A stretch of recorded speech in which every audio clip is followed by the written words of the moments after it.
Hello everyone, I'm Michael Tucker, instructor with Twithair Academy of Swordsmanship, and today we're going to be looking at the Kingston Arms Sidesword. If you like HEMA content or you want to see other reviews, please make sure you like this video and check out my channel for other videos like it. Before we dive in, I want to make it clear that Cults of Athena provided this sword for me for the purposes of this review. So if you like what you see and you want to get one yourself, don't forget to check out the affiliate link in the description down below. Now let's go over the key factors I will be considering for this review. Fit and finish, the construction and the overall build quality of the particular sword. Handling, how well does it perform? Does it feel nice while you're swinging around? Durability, will break after a few sparring sessions. Safety, will break your opponent after a few sparring sessions. Value, is the price point reasonable for the quality and the features offered? Look at this sword, the Kingston Arms Sidesword. This sword feels like someone made a sword and then just increased scaling about 20%. I mean, look at this thing. The blade is relatively thick. This guard is really nice and big. This handle is very large. Even the cording on it is relatively large. And look at that big chunky pommel. Even the ring on this thing's gigantic. It's just big. I'm not saying it's bad, just big. Let's start with the pommel. You can see that it has a really nice faceted pear shape to it. I really like how that feels when your hand is on the bottom of it. The pommel is part of construction. It is a nut construction, so this pommel acts as the nut that holds the sword together. But again, it has a really nice solid feel to it when you slide your hand against it, and it gives a little bit more versatility. So you can either slide your hand back on the bottom of the sword and index off the pommel, or you can be closer to the guard. So it gives a little bit more versatility that I feel like some smaller pommels don't necessarily offer you. The corded handle wrap is a little bit basic.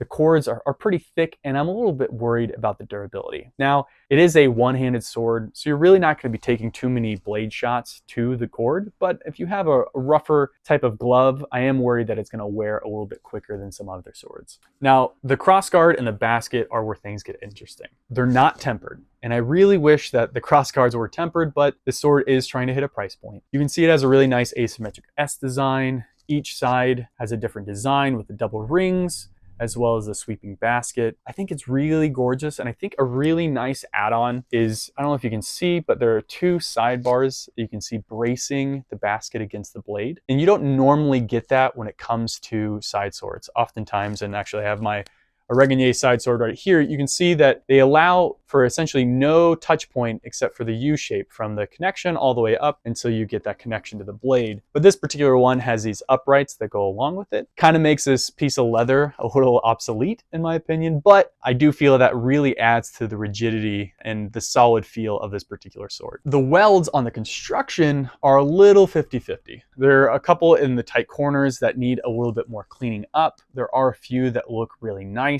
But again, I don't think that consistency is really the key when it comes to the welding job on this particular basket. The overall length of this sword is 109 centimeters, with the blade's overall length being 92 of those centimeters. Altogether, it weighs about 1,247 grams. Continuing with the blade, we can see that it has a really nice fuller that goes up half of the blade. I think it looks really good, and there is a diamond cross section to it. I'm not sure if it's going to quite pick up, but there is a nice diamond cross section that goes along with the blade. The diamond itself doesn't end to kind of a nice sharp point. It feels a little bit more rounded, especially in the top half of the blade. I was actually joking, calling it more like a pancake cross section rather than a diamond cross section. The blade comes all the way down and terminates into arguably one of the largest rings I've ever seen on the tip of certainly a one-handed sword. I can't figure out why they went with such a large loop. It makes putting a rubber tip on it very difficult. For added safety, you can put leather and just tape over it.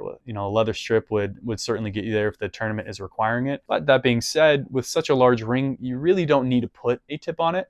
The only negative I would see is kind of hitting someone with this sharper edge and getting just the right type of hit. Wouldn't feel ideal, but again, it's not the end of the world. Overall, it's a nice sword. It feels like someone oversized it, but you can really tell someone put some time and effort in the design of this, and I actually like the construction and the look. And so because of that, I'm going to give it an 8 out of 10. On the handling front, this is big. and it is heavy. It is large enough to fit just about any finger glove that you might have. I had one of my students who can put their Spez Heavy around the guard. Now, obviously, you can't put your finger in the ring, but a pair of Spez Heavies is able to handle this sword. That being said, when I think of a side sword, I think finesse and dexterity. And when I close my eyes swinging this sword around, it makes me feel like I'm using more like a Viking sword than I am a side sword. The sword is heavy overall. It's not blade focused, it's not handle focused, it's just heavy with 1247 grams.